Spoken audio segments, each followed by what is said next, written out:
Oh, little seeds grow strong, little person, soldier on. You'll be grown before too long, little children of your own. Da-dum, dum, da-dum, da-dum, dum, da-dum. Ça fait 17 ans que je suis skipper professionnel. J'accueille des gens pendant une semaine ou deux dans un esprit de découverte, de partage et puis de vie en plein air. L'avantage d'être sur un voilier pour les vacances, d'abord on est en dehors de la circulation, on ne met pas ses pieds dans une voiture, on ne va pratiquement pas dans les magasins, on est tout le temps au grand air et on peut nager quand il fait chaud 5 fois par jour si on veut. Arriver sur une île par la côte, faire le tour d'une île, c'est formidable, ça permet d'avoir une idée générale du paysage et puis avoir un temps aussi au large entre les îles, très agréable, ça permet de créer un contraste. En plus de ça, c'est très convivial, on vit ensemble, même si chacun sur le bateau va rechercher un tout petit peu son isolement pour lire ou pour se reposer. Bon, il faut aimer la vie en groupe, mais en dehors de ça, c'est l'endroit idéal pour se détendre.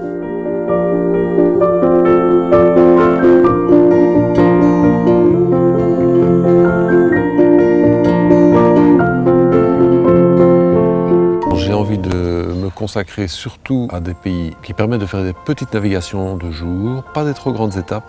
Le sud de la Corse convient très bien, le nord de la Sardaigne, la Croatie.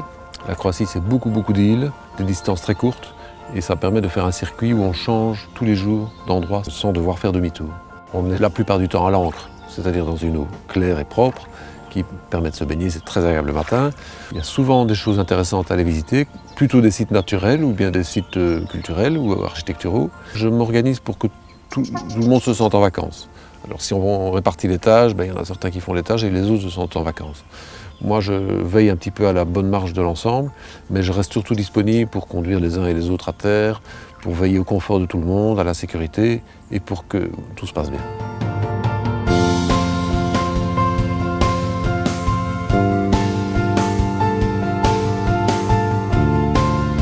Les gens veulent quelque chose où ils s'engagent dans une aventure ensemble, avec toute la famille ou avec les amis, où tout le monde participe.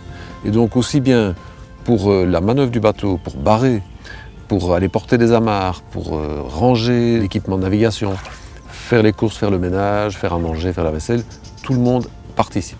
Pour venir participer à une croisière en voilier, ça se fait à tout âge.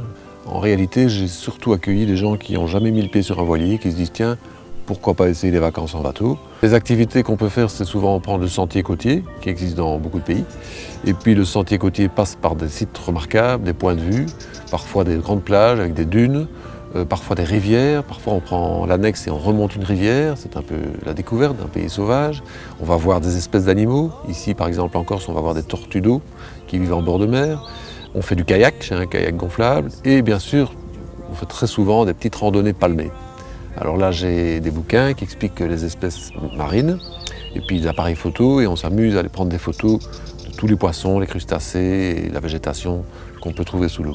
En voilier, on n'est jamais à l'abri d'une panne, d'un petit pépin technique.